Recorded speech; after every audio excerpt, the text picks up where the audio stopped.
So my ex says that I dumped her when she got cancer, and now the New York Times is preparing a hit piece based upon her stories. I'm going to tell you what really happened. She began harassing me 5 years ago after we broke up. She demanded that I pay her $9 million, or else she would say horrible things about me publicly. I knew the allegations were false, and I would not cave to this dark and twisted practice. She then came after me legally and lost twice. The court ordered her to pay me $500,000. But sadly, that did not stop the media or the internet from continually calling me a monster. Even though it's been 5 years, last week she posted a new IG reel that got 5 million views. It's the same story she told before. I'm a monster for abandoning her when she got cancer.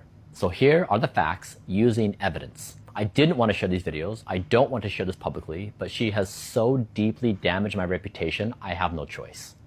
I'm going to play for you 30 seconds of her reel and then show you evidence. You decide. Pay close attention to the clip she uses.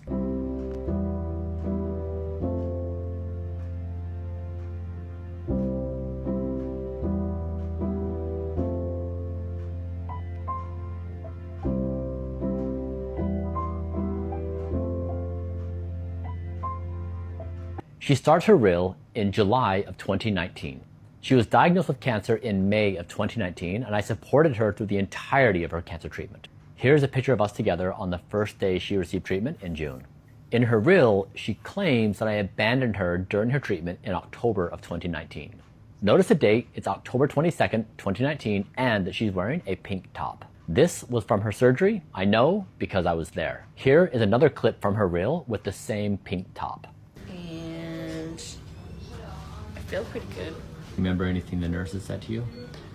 No. Here's another clip from the reel. In the raw footage, she explicitly acknowledges my presence. They're done. Just waiting on Brian to come back. A reminder, she claims that she was suddenly alone. She also includes this clip in her reel. Here is the raw footage. Where are you going, Taryn? I'm going to the bar.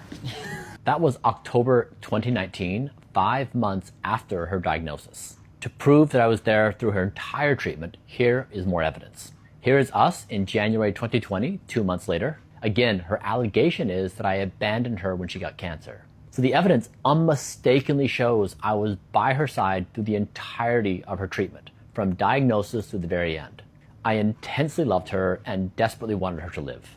When it came time for her bell ringing ceremony, the moment which marks the end of her cancer treatment, she invited one person. Today is Taryn's last day of radiation, and we have her bell ceremony. So she's doing... Did you bring the flowers? No, that one brought the flowers. He gets to ring the bell too once because he was. Can we do it together? Oh, yeah. Yeah. Absolutely. Okay. It's your bell ring. I'll just hold on to your arm. It's okay. Even after her cancer treatment, I continued to be there for her. Here's us in February 2020. And then again in June 2020, over a year after her initial diagnosis. Today's Father's Day, and I'm in Jackson, Wyoming with Taryn. And we're hiking. And by the way, I paid for her cancer treatments. I flew her in a private jet to get the best possible treatments. Even when her place got broken into, she turned to me and I showed up. But then after all that, she began to try and extract money from me. It started out at $150,000, and then it became $1 million, and then $9 million. What you're seeing here is just one example. She has made many claims that simply do not align with the facts. This was proven in court twice. I have the evidence to defend my innocence. She's sadly using her true story of cancer to manipulate the public. This is an injustice to real victims. If you're wondering why we broke up, over the 3 years we were together, our relationship decayed. I realized that she just wasn't the right person for me, and I don't hold that against her. I've shared more details on both X and YouTube. Our reputation is our most precious asset. We work on it every second of every day. We show up on time. We say we're sorry when we're wrong. It's honestly so inhumane for someone to try to destroy someone else's reputation with false allegations. So many of you have gone through the same thing. It's honestly the worst. So to be clear, I am not a monster. I did not abandon my ex when she got cancer. I tried my best to help her.